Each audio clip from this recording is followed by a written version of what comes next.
Good. Hi, good morning. Thank you so much for the invitation. Very excited to be here with you. I really enjoyed the conference. Congratulations to the organizers for great organization, and I'm happy to see that the RecSys community is going strong. So what I'll talk to you today about is this idea about foundation models for structured data. And I'll walk you through why this makes sense and why I think is very fundamental to the AI ecosystem, right? But to start, we are all dealing with structured data, right? So structured data is basically, it's like a ground truth of every enterprise, a ground truth for every business, right? It's kind of operational data about what is going on in your platform. And this is just a set of tables interlinked with, let's say, primary foreign key relations, right? You have some IDs pointing between the tables, and these tables can include all kinds of data from text to images to categorical, numerical, whatever is in there. Right? And this data is kind of the most useful data that we have, right? And then the other thing that this data is important for is that we build predictive models using this data, right? Recommender systems being one of them. And these models are kind of so ubiquitous that we kind of even stop paying attention to them, into a sense that each one of us is, interacting with tens of thousands predictions per day, right? Any iPhone app or any app you open, any website you navigate to, everything there is recommended, predicted, is there for a reason to be personalized to you, to engage you, to be relevant to you, right? So these are all predictive models, right?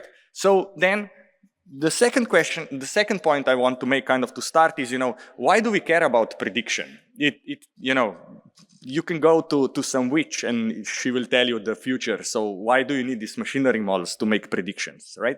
And the reason you need those is because they basically are fundamental for decision making, right? The reason why we are making predictions, why we are making forecasts is because we want to make better decisions. Right, these models turn uncertainty about the future into some action that we take based on that prediction, based on that forecast, right? The second important thing is that we can truly scale this, right? Because now we can make this, let's say we can forecast this future, make these predictions very, very quickly in, tens of milliseconds. We can actually scale this up so that predictions are tailored to each individual person, each individual user, each individual case, each individual transaction, and so on, right?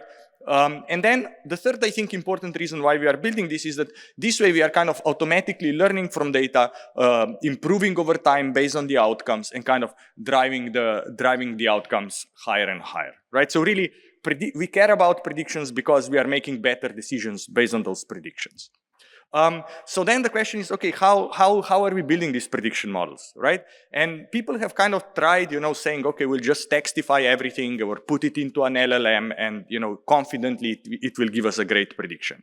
But actually, it turns out it doesn't really work, right? Kind of LLMs are not built to reason over, let's say, this structured, relational, interconnected data. Right? And if you, for example, if you think a bit deeper, you say, okay, if I want to maybe, forecast or predict some users' item preferences, I need a lot of information, right? I need the information about that user. I need the other kind of the activity of that user across the database. I need the information about other entities in my database, from, let's say, products, items to views, orders, and so on. And then probably I also need information about what other users have done in similar situations so that I would be able to make that accurate forecast about, what is the user's preference, right? And kind of LLMs are just not built for that. So, okay, so that, maybe not so exciting. So then what are we left with, right? And basically then what are we left with is, I would say, this 30-year-old approach where we just do things manually. Right? We just hire a huge team of people and they spend half a year, 2 years, 3 years, however long it takes to build a model for a single task, right? So it means we have some data platform where we are dumping our data. We would do some ETL. We would engineer some features. We would get some sense of a label. We generate this humongous training data set. Majority of the work kind of goes into these data preparation steps. And then, we would, let's say, as machine learning engineers, data scientists, then we finally get happy because we get to think about how do I model, how do I build that architecture. But actually, minority of time goes actually into the training, and the majority of the effort goes into this kind of data wrangling type work, right? And once we train the successful model, then there is another problem. We have to put that in production, right? And putting it in production is super challenging because now you have to replicate your feature engineering, data cleaning workload to be kind of real time, right? And when you do that, you have all kinds of problems with features getting stale, or you have these problems with time travel, and it takes a series of A/B tests and again multiple months that the model is truly in production and is doing something useful, right? So what I'm saying is it's super hard and super slow, all right? So kind of it feels to me that this AI revolution is incomplete, right? On the text side, right, on kind of the left-hand side of the brain, we have the LLM. You can give it text, you ask it a question, what's in this contract, and zoom, zoom, zoom, you get the answer. You don't need to train anything, you don't need to tune anything, no labels, nothing. You just ask it, you get the answer. But then on this structured data side, right, we don't have an equivalent, right? If I want to ask which customer is going to churn next, that's a month of work of a data scientist to come back to me and give me that answer. And that is just kind of not scalable. So what I'm going to talk to you about today is, what can we do on this right-hand side where we want to reason over this structured relational data. So what I'm going to talk to you about is this concept of relational foundation models that are designed specifically for, let's say, structured business data. So kind of data residing in multiple tables so that you can make powerful forecasts and predictions out of it, right? So the questions you are able to answer with this are kind of complementary to what LLM can do, right? You can ask it, which leads are most likely to convert in the next 30 days? What products are at the highest risk of running out of stock next quarter? Which transactions show the highest probability of fraud, right? So you can be kind of querying it or asking it this kind of forecasting, predictive type questions. So the idea is that I basically have this one universal model that I can point to my data warehouse, to basically my operational data, my data tables and things like that. And then I can prompt it by asking it questions, and it's going to return me accurate predictions. Right, so in some sense, it's a foundation model for machine learning, right? It's one frozen model that can make me machine learning type predictions, if you want to think of it that way. So, right, and why is this interesting? Why is this exciting? Is because now I can have one frozen model. I can point it to any data set down here, any kind of schema, and I can ask it any kind of question, and I'm going to get back the prediction. Right, so there are a few kind of interesting things here, right? It's like the frozen model is not tuned or doesn't even need to, doesn't see what data doesn't know what data it's going to get at the inference time, right? So basically we have this set of diverse, let's call them databases with diverse schemas from, e-commerce to finance to healthcare, whatever it is, right? The second point is that it needs to be general in a sense that I need to be able to ask it or specify any kind of predictive task. Maybe it turns out to be regression, maybe it's classification, maybe it's forecasting, maybe it's recommendation. Me as a user, I don't really care. I just want to ask a question and I want to get back the answer, right? And then what does the model output is it's going to give me predictions. It's going to give me actually confidence or accuracy estimate for that given prediction, so I will know how accurate it is. And it's also able to give me explanations why it is making a certain forecast based on the data you have, right? And we'd like to do all this with a frozen model, okay? So no tuning, nothing needed. Okay, so that's the promise, or that's what I'm going to show you how to do in this talk, right? So, how do these RFMs compare to LLMs, right? In some sense, the same way as LLMs replaced, time-consuming, difficult, expensive NLP work, RFMs kind of replace this time-consuming, difficult, and expensive predictive modeling work. If LLMs predict text from text, RFMs predict outcomes from the structured data. So in some sense, RFMs are filling a hole or are, kind of complementary to what LLMs can do, right? They're not replacing LLMs, they're not kind of competing, but they're complementing each other. So that, you can utilize both. If you want to do kind of human-like reasoning, go to LLM. If you want to do kind of operational data forecasting, prediction, things like that, go use the RFM. And of course, combine both to get to be able to solve your problems and build your applications. Okay? So before I go and show you how this works and some technology about it, I just want to kind of show you some examples of how people are using this. Right, so for example, prediction is kind of everywhere and it's very general and many times we don't even think about it, right? So if you think about, let's say, I have different health plans and I want to match customers or patients, potential patients to different healthcare plans, right? There is a bunch of predictive problems that you need to do here. You need to estimate what health coverage will I need next year or in the future. Based on that, you need to now match me with the existing plans and make me a recommendation. What health insurance policy should I take? Another interesting use case is actually, this is a real one, is in energy grid optimization. So, for example, the state of California has an organization that is kind of trading electricity and trying to predict what will be the electricity needs in the future. Somebody using this RFM was actually able to build a 30% more accurate model than what this California government-blessed organization was able to build over many years. Of interesting applications also include, if you think about, okay, I wanna do wildfire risk assessment, right? There is a bunch of predictive problems here trying to estimate risk for different areas, whether the fires will start. That's very important for California, where we don't see rain for half a year. And then, of course, you can use the LLM to kind of generalize this type of reports and send them out about what are the risk scores based on the data you are collecting on the ground for, let's say, different areas, different counties.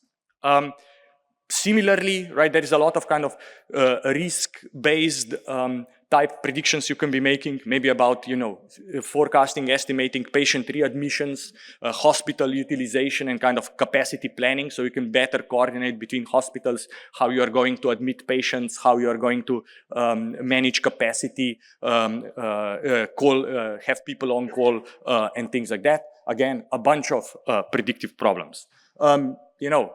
Topic kind of familiar with this community is that in e-commerce, you have a gazillion of type of predictions you can be making, or in social media to drive engagement. From recommendations to all kind of lifetime value modeling to notifications, what do you send, when do you send, what budget, all of these types of personalized to each individual user.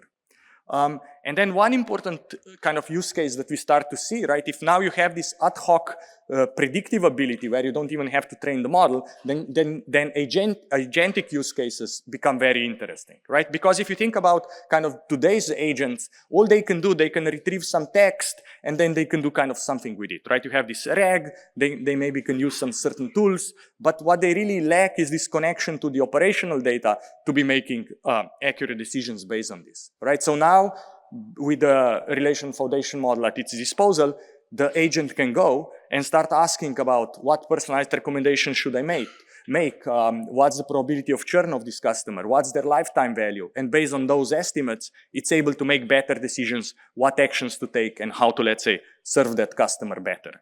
So just kind of as one example how this could play out, imagine you want to have an agent who's, let's say, looking through your insurance claims and trying to decide who to send a personalized offer to, right? So this means that maybe every month you need to figure out who are your clients whose insurance policies are going to expire. For every of those clients, you want to predict what's their likelihood of churn, so what's their kind of risk score. You want to then select people with large risk scores. For each of those, you want to then say, what is the best tailored offer recommendation I can make to them so they accept it and I will be able to kind of change the risk score, and then you can go, write personalized emails to these people with personalized recommendations and see if, you can get them to stay your customer. And you can actually, do this. I'll show you here quickly how, you can go to Claude. This is Claude that is using the RFM as a server, through the MCP. And here you're basically asking it, okay, tell me whether this set of users is going to churn, tell me their likelihood, and then, give them some discount and so on. And now Claude is going off, right? Somewhere here, it's going to determine what data it's using. It's going to ask the model to give it predictions. This is happening somewhere here. And then, it's now generating a table for every of these users. What are the churn probabilities? And then it's estimating and writing a nice personalized email about those customers, what kind of offers it wants to make them. So this is an example of what can you do with this. So what I want to do now is I want to go a bit technical and actually explain how this works and what's the technology and so on. Okay, but hopefully now everyone kind of understands what I'm talking about and what the promise is. Okay, so the difference right here is that we want to build a pre-trained frozen model that is data set and task agnostic, right? Kind of in principle, we should be able to apply it to any new data set, to any new task that perhaps we haven't seen during training, right? And that's kind of fundamentally different than this kind of classical model training where we take the training data, we optimize model parameters for that given data set, for that given task. Then the model is frozen and we put the model in production. Here, the model is pre-trained, frozen, so at the inference time, it gets the tasks, it gets the data, and it has to output the prediction. So in some sense, the model building part, if you want to think of that, happens through a single forward pass of this architecture. There is some related work that I'd like to briefly mention on where people have tried to do similar things. People have tried to apply the LLMs to structured data by basically textifying everything and providing now these huge blobs of text, maybe with some label inside the LLM, and then ask it to label, the 10th blob. It's kind of brittle prompt engineering, struggles to capture numerical patterns, requires super large context windows, and tends to hallucinate a lot. The second example are this work on graph foundation models via text attributed graphs, where basically what people do again is like one challenge you have is that your data is very heterogeneous, right? These tables can have any kind of set of columns, any kind of number of columns, and so on. So again, what people like to do then is to textify every row so that they had kind of a unified representation and then maybe train some kind of graph-based models on top of textified data. And the challenge here is, again, is that the model kind of doesn't really understand numerical values, doesn't understand numbers, doesn't understand categoricals and things like that, and things are hard to work. Probably the closest to what I'm showing you here is this notion of tabular foundation models. This would be the TAP PFN, TAB ICL, and things like that, right?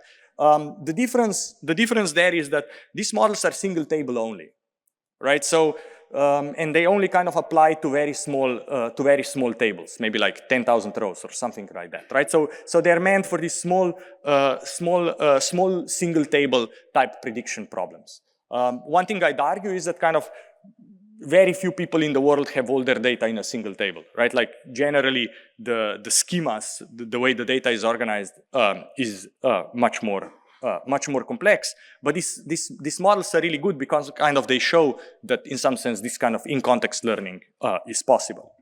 So what is our approach?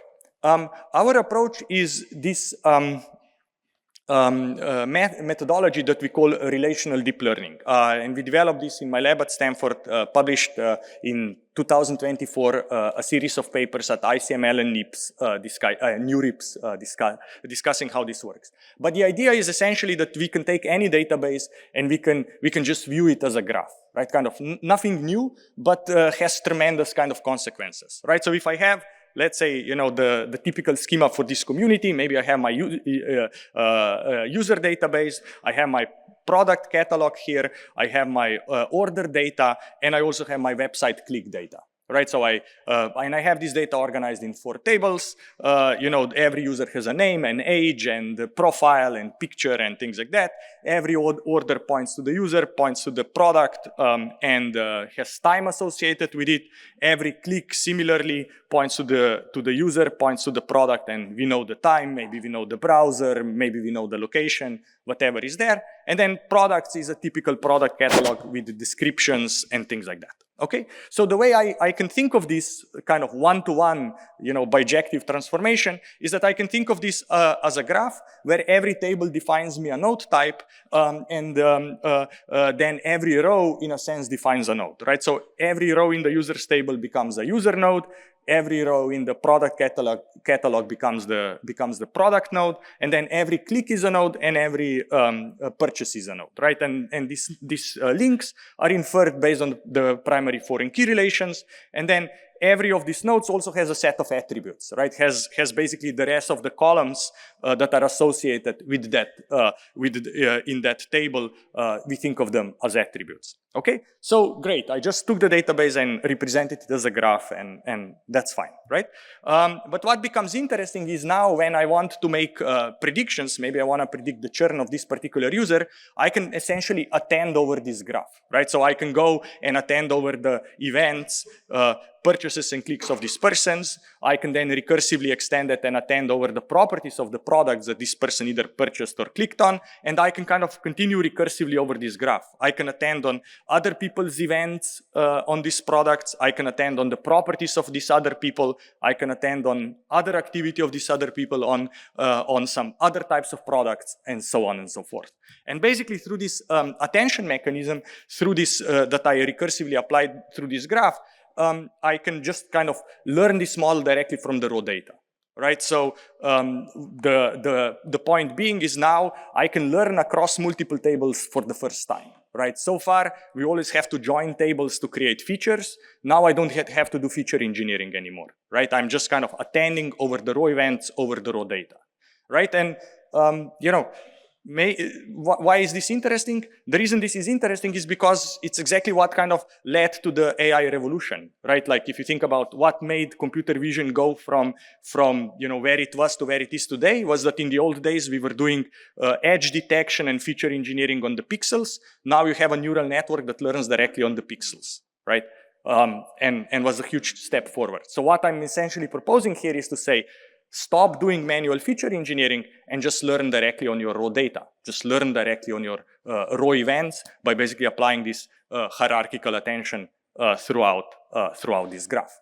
Okay? So how you can do this is basically you can train graph neural networks, or you can develop what is called graph transformers or graph relational transformers, where basically it's a transformer architecture but generalized so that the attention is not kind of serial across a sequence, but kind of goes recursively through this subtree, through this graph, understands both the attributes of these nodes, understands the types of the nodes, understands the kind of the distances in the graph, understands time. So modeling time is super important.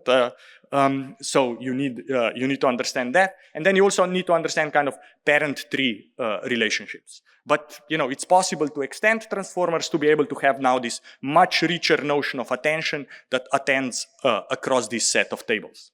And what do you get as a benefit? What you get as a benefit is kind of much more nuanced ability to learn, right? Rather than learning over some arbitrary statistics that somebody, some human woke up in the morning and computed those statistics and called them features, or have endless feature engineering because you are trying to improve your model. Now, basically, this attention mechanism skips that step. It just learns directly on the raw events, and it can learn all kinds of data patterns, second order, higher order correlations and things like that many times we as humans would never even featureize, right? So kind of my point is that feature engineering is throwing signal away. It's not creating signal. It's actually summarizing the data into some set of statistics. Sometimes we know we have a better intuition what those statistics should be, and sometimes we have no intuition as humans what those statistics should be that summarize our data, and then our models underperform.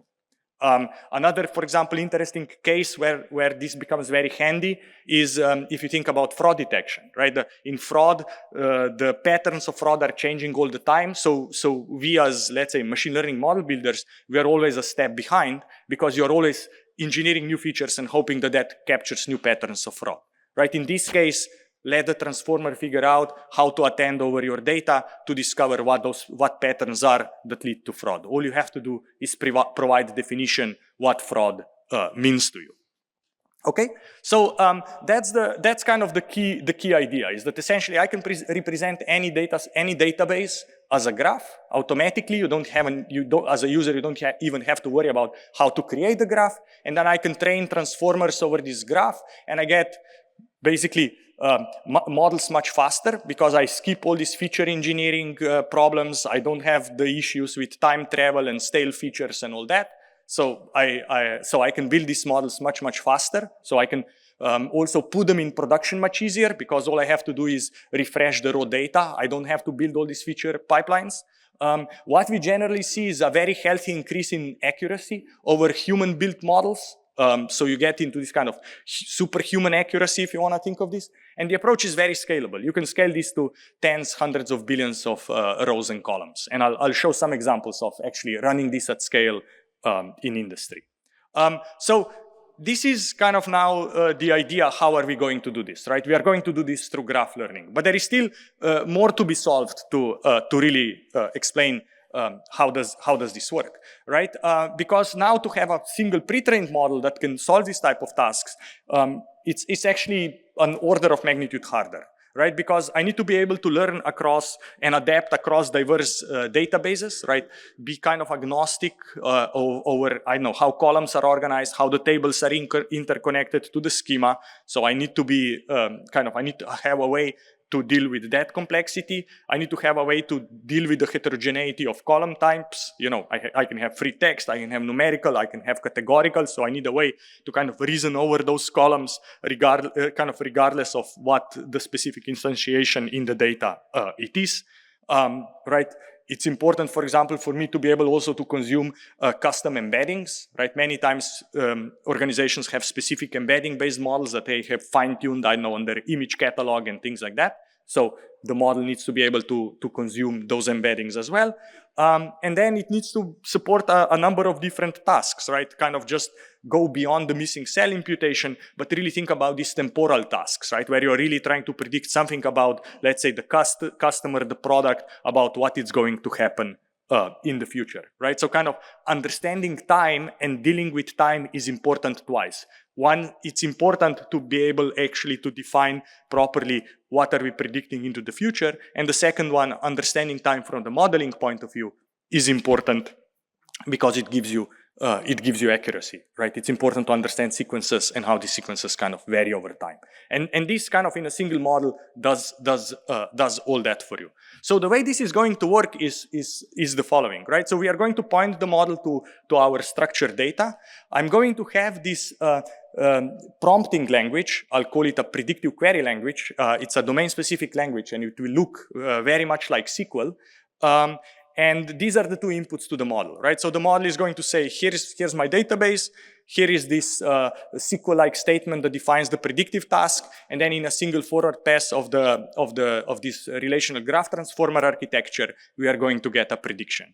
I'm going to explain more what this structured language is, but essentially the way you can think of it, it starts with predict, and then it kind of specifies what's the target we want to be predicting for what entity.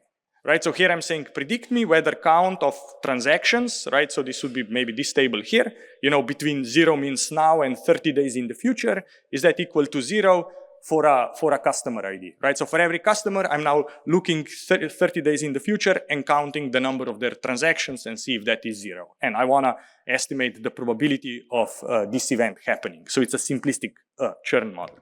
So the point is, how do we prompt this, right? The same way as kind of in LLMs, we point them to text, we give them the natural language prompt, they do this kind of in-context, common sense reasoning to give me textual output. The relational foundation models, they connect to the to the source of structured data, you know, be it Snowflake, Databricks, I don't know, an S3 bucket, whatever it is.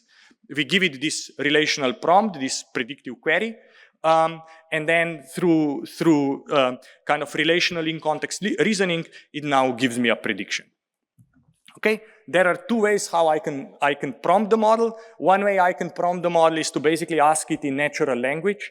And then what LLMs are really good at is actually now coming up with basically rewriting that natural language statement into this domain-specific language SQL-like statement, so that we are very precise what is the predictive task, right? So you can go from natural language to the domain-specific language, or you can just write that domain-specific language. And it's really like SQL. The only difference is that you are kind of selecting over the future that hasn't yet happened, so you have to predict it.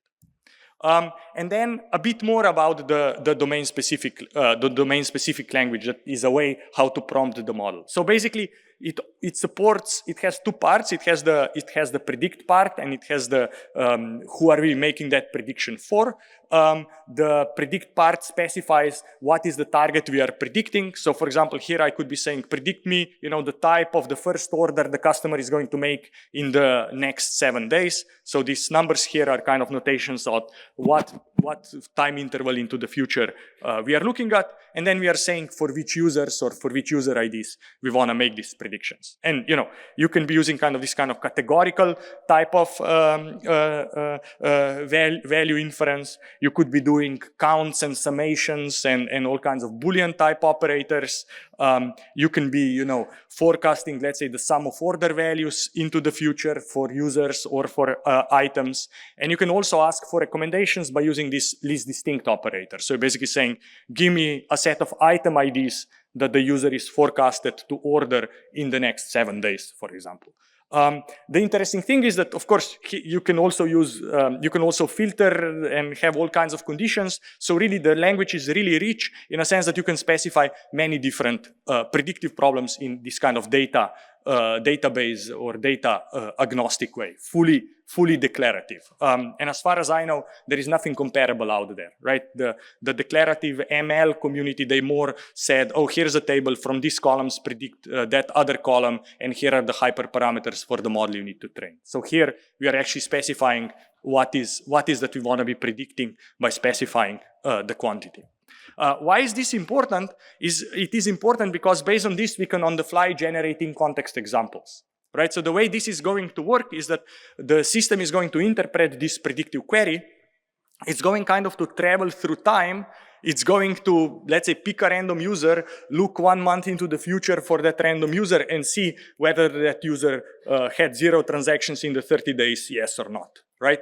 And very quickly, we can basically create a set of in-context examples. You can think of it as a small training data set, maybe 10,000 or more training examples that are then kind of being put into the transformer to make the inference with a frozen model. Right, so the idea is that I can basically, with the specification that I do here, I can kind of time travel, select a set of, let's say, random users, look into the future, determine the label, and now what goes into my model is basically this set of in-context examples, right? So I use my query, my predictive query, to parse it, validate it, and then I'm kind of using this forward-looking graph subsampler to generate a set of in-context examples. Each in-context example is the entity of interest, its local subgraph around it, plus the label for that entity of interest, right? And that label is kind of generated properly in time because we are kind of moving this anchor time left and right.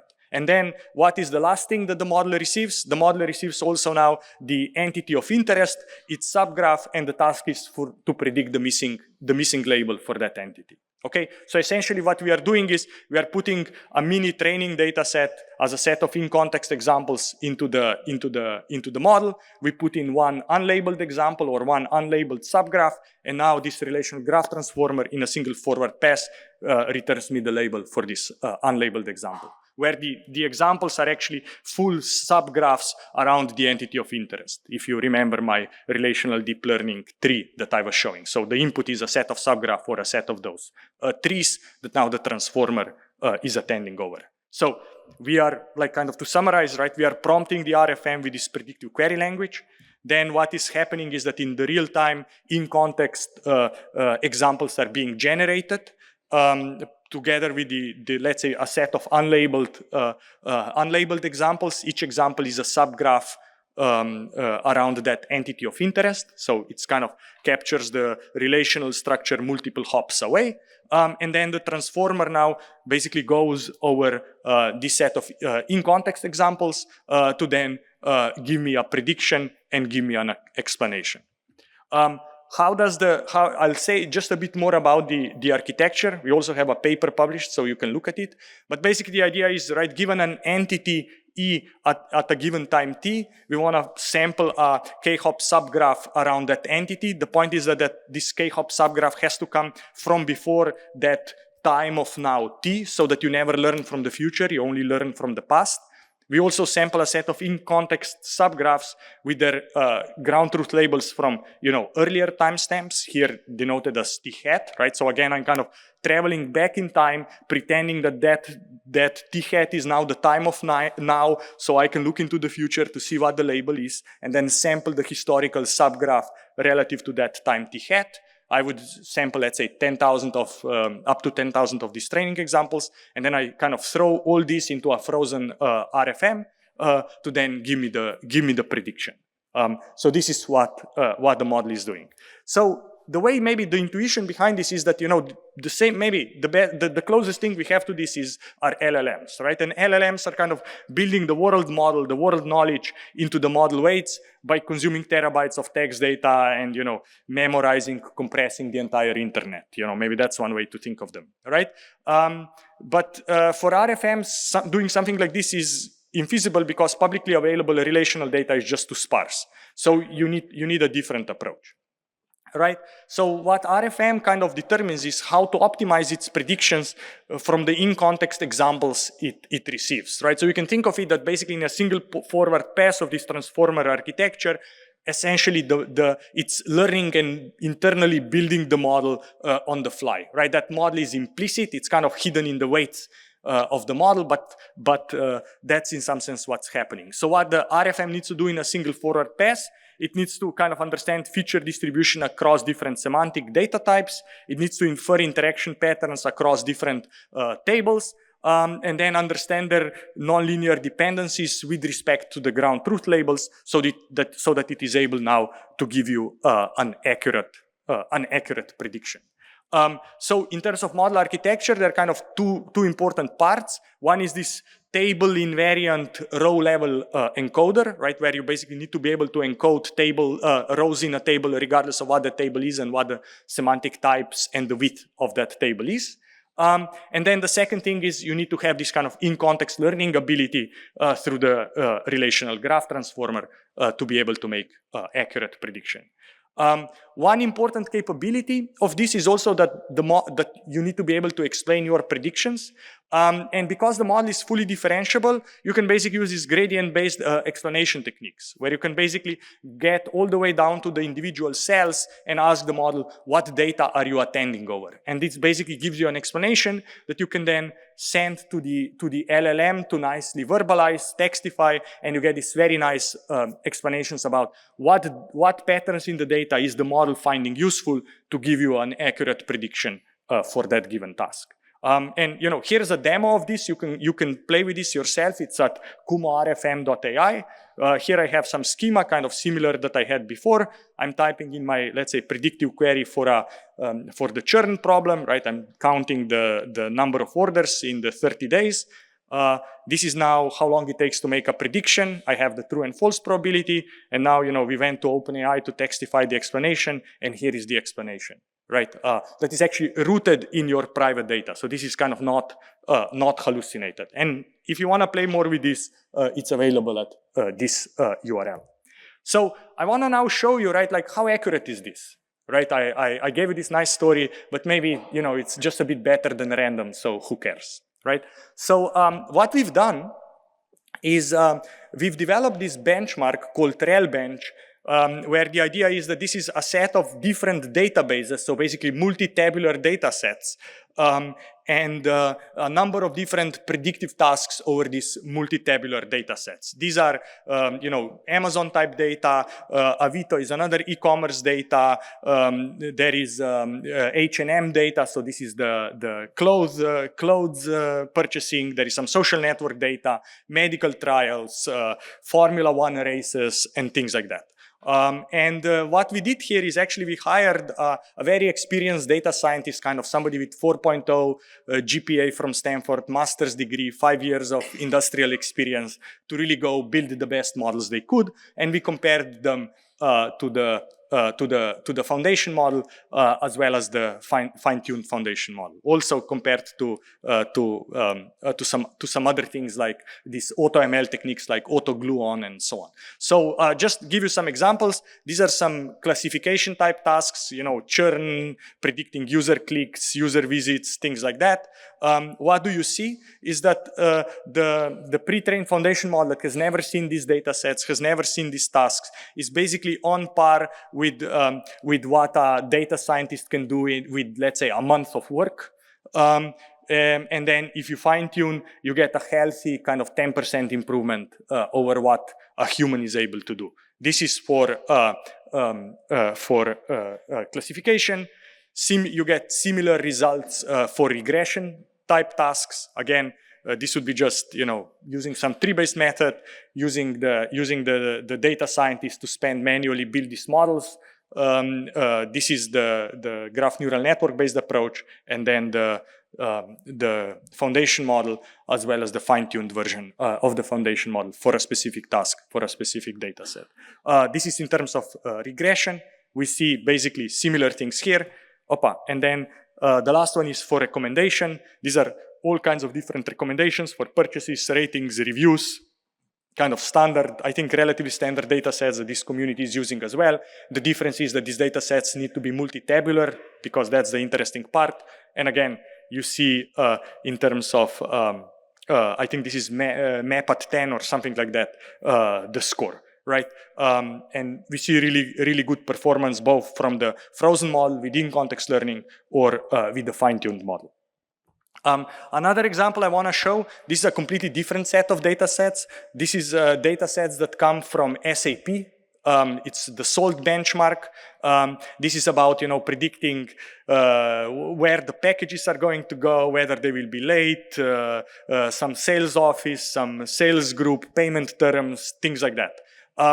And what do you see here is a bunch of different kind of AutoML type baselines that the SAP team put together. Basically, the in-context learning gives you better accuracy than let's say AutoGluon or this kind of things. And then if you fine-tune, you are getting another 10% lift over what was possible before without the foundation model.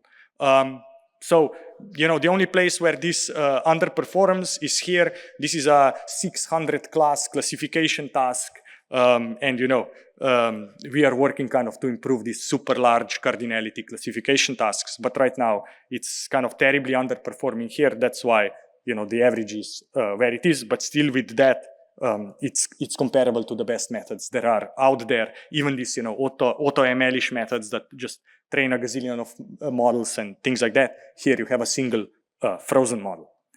So that's great. This is now, the way this is framed here is a missing cell imputation, right? So we have a database, certain cells are missing. Can you fill in those cells? What's the benefit? Right? The benefit is the time it takes to get to prediction. With a foundation model, you get the prediction inside 1 second. If you want to fine-tune, it takes maybe a few hours to fine-tune the model. If you are building the model from scratch, it takes tens of days to build the model from scratch, right? So that's the difference. It's like you are 4 or 5 orders of magnitude faster with higher accuracy in the end. So what I want to also say is, right, if right now the frozen model basically is on par with what human level performance is, actually it turns out if you now say, okay, I wanna fine-tune my model for a specific task because I want to run this in production, I want to run it at super high QPS, and I really care about every 10th of a percentage point improvement, you can also do that. and that allows you basically to go from this human level performance to more like superhuman level performance. And actually we have this model in production with several large, I would say, Silicon Valley companies. And I just want to give you some examples of the wins they are seeing in terms of accuracy, as well as, they're able to develop these models and fine-tune them in a matter of days or maybe weeks, rather than at the cadence of, months or years. So one example I want to show you is a ad-click model at Reddit that is basically being powered by this technology. So, right, this is the flagship model every organization has, right? Predicting the CTR rate is the key that is powering the entire kind of online economy. So what Reddit is doing is, this is their schema. So this is their set of tables. You see they have subreddits, they have Reddits, they have ads, they have visits, video views, long clicks and clicks. So that's kind of the schema of the data and a bunch of different columns associated with this. And what they are doing is they are tuning the model to get out the embeddings. So basically they curate this set of tables. They fine-tune the model to obtain the user and ad-based embeddings. And then they use these embeddings as features in their kind of final PCTR model, where the latency requirements are super strict. And what they saw nearly a double-digit lift in PCTR. Right? Usually you're able to increase PCTR model accuracy about 1-2% year over year. Here they saw a double-digit increase in a couple of months. And this is running in production. I want to show you, this is kind of how these embeddings look like. If you visualize them, these are different subreddits and how they relate to each other. But basically the signal that they got from this was very complementary to what they were able to feature engineer and led to a much more accurate model. So that's one example. Another example where this is running in production is DoorDash. A fundamental problem for DoorDash is to recommend you a restaurant you are going to order from next. In particular, this is used to make try something new type recommendations. So recommend a restaurant you've never ordered from before. So it's actually harder because it's not repeated. It's recommend a restaurant you never ordered from before. It was a 30% lift over their internal real-time model. So in terms of, save them about $4 million in serving cost, and hundreds of millions of additional revenue for more accurate recommendations. Video type content is really good to recommend as well. What is interesting with Tubi is that you have this kind of real-time and cold start type problem. And what is beautiful in these models is that they kind of trade off the collaborative filtering type signal as well as the features of the items, depending on where the data is. So it works really well kind of on the cold start side, as well as on the other side where you are data rich. Also here, the lifts were quite large, and the model development time took a day or two to train, right? So it was fast. I think I mentioned earlier in terms of not only recommendations but also fraud or kind of understanding user behavior. This is an example that Discord is using. This is payment fraud and identifying bad actors. Usually they would have to train separate models for each kind of fraud type. So this becomes a huge maintenance nightmare. And now developing, per fraud type specific features becomes impossible. So this is their schema. The lift was huge over their previous internal models. And the development time for this, the tuning time was actually very short. And then the last one I want to show, it's interesting and it's a bit funny. It's a different application. So this is ranking leads at Databricks, okay? So Databricks is a company, they are selling you Spark and things like that. So they get these leads, potential clients. And what their sales teams needs to decide is which leads to prioritize, who of those potential clients actually to talk to.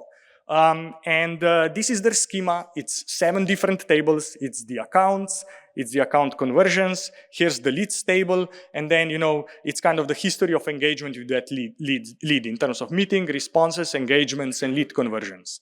And what they wanted to predict was they want to predict whether count of meetings, this is the table here, between now and 30 days in the future is at least one for each lead ID. Okay, so for every lead, they want to say, will I be able to have a meeting with that potential lead? And they were trying to build this model internally, but if you start asking yourself, what features can I generate to understand whether somebody is going to show up at a meeting with me, I don't have any intuition. But when we applied basically this neural network directly to this set of tabular data, was a 5 times more accurate model. Still, the overall accuracy is not that high, it's about 6%, but it went from 1% conversion rate. So they before they needed to reach out to 100 people to schedule one meeting. Now they need to reach out to 20 people to schedule one meeting, and that makes the team much more efficient. So this is kind of what I wanted to show you, and just kind of to summarize, what is this? It's a foundation model for structured data. It can make zero-shot predictions. You can essentially prompt it or query it to make you predictions. You can also fine-tune it on a particular task to have higher performance, higher throughput. And why is this interesting now is because kind of the predictive modeling is in some sense commoditized, right? Predictions are democratized. You don't need a humongous team to build a model. It's easier to build it, faster to put it in production, and you can really kind of innovate on your product and your user interactions to have the impact that you'd like. What I think is also an interesting consequence is that kind of data becomes an even bigger moat that it used to be, right? Because every different enterprise is different in terms of data they have and what they collect and the kind of the customers, the users they see. Now, really, I think the data is the big differentiator. And also this, as I said, kind of this fine-tuning approach really empowers this high performance use cases that can run at million QPS plus. So if you are interested to learn more, here I put some papers that we published over the last 2 years. This is my talk. Thank you so much. Happy to take questions. Can you talk about the scaling laws that you've seen for this model, and also how fast is it, and how do you explore kind of different kinds of speeds for different problems and tuning in that dimension? Yeah, great question. So a few things. So in terms of the model size, we don't have to deal with billions of parameters. So these models are far smaller than LLMs. The second thing is to train these models. We've done a lot of data augmentation, synthetic data generation, and things like that. And that's a very important part of training the model. The second thing I would say is the big frozen foundation model.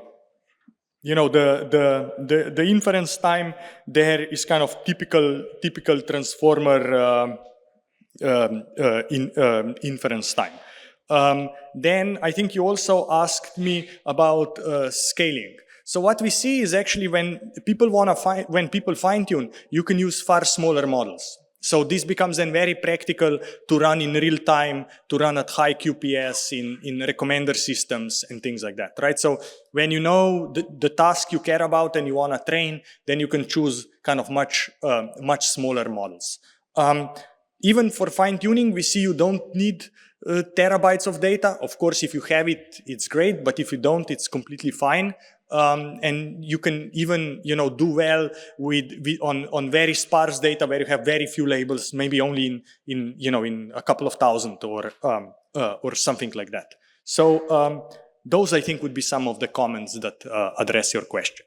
If you can comment inference related to classical predictive models, and also additional question is I can imagine this in an offline scenario when you have some like big financial institution and churn prediction on offline data, but you have also demonstrated some like online scenarios and online use cases that might be quite difficult when it comes to speed of inference. So if you can comment. Sure. Good question. So I think I answered part of this question already.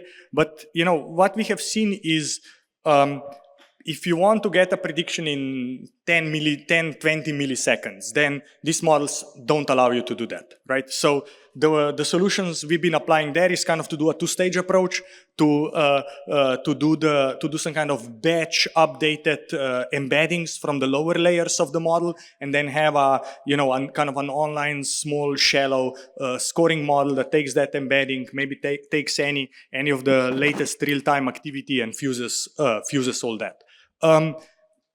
That's maybe what I would say in terms of scaling this and running it in production. If you are doing batch prediction, it is no problem at all. We can do the models are small enough that you can do inference even on a CPU if you like. Otherwise, we do GPU-based inference. And for real time, you can run the model real time, and I think the inference time is around, maybe P99 is around 100 milliseconds. Maybe call it 200 to be safe. So that's the time. Now, if you want it faster, you can pre-generate embeddings and then, or have a smaller model, or somehow reduce the amount of computation. Thanks a lot. Saikiran is asking if the relation foundational model is open sourced. If you open source or you plan to open source the relational foundational model? Yeah, difficult question. Great question. So what we have open sourced is the data sets and the benchmarks. We have open sourced the APIs, the query language, and we are making the model essentially free for people to use. There is some daily cap, but if people want to play with this and use it, they can. We have not yet decided, let's put it this way, whether we are going to open source the actual model weights or model training. That is not open sourced. Uyval is asking where and when does the actual training learning happen in RFM? Good question. So I think there are two parts, right? There is the training of the model that happens at the training phase, right? So you have this kind of training phase, and then basically the second way maybe to think about this model is that the learning also happens at inference time, right? Because what you essentially put in is almost like a small training data set, custom tailored for that example that you wanna predict. Right, so the way maybe you could think of this is that for every prediction, the transformer is internally building a predictive model based on the in-context examples that you give it. So that also gives you a lot of freedom. How do you select those in-context examples? Because you can select them for every prediction instance differently.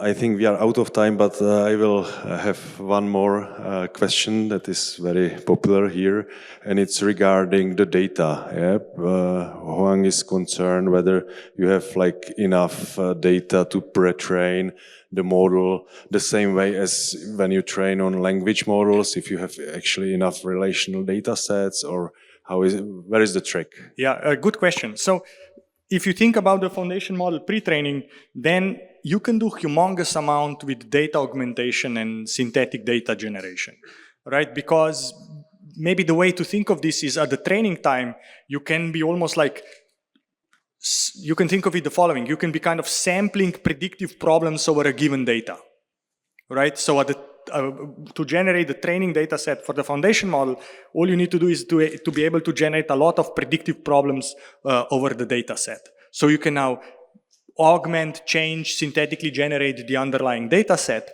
and you can then also, in some sense, synthetically generate predictive problems on top of that data set, and that serves as the training for the foundation model.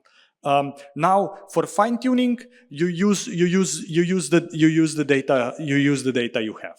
And as I said, for fine tuning, it can go the number of, let's say, labeled examples or whatever can go from thousands to tens or hundreds of billions.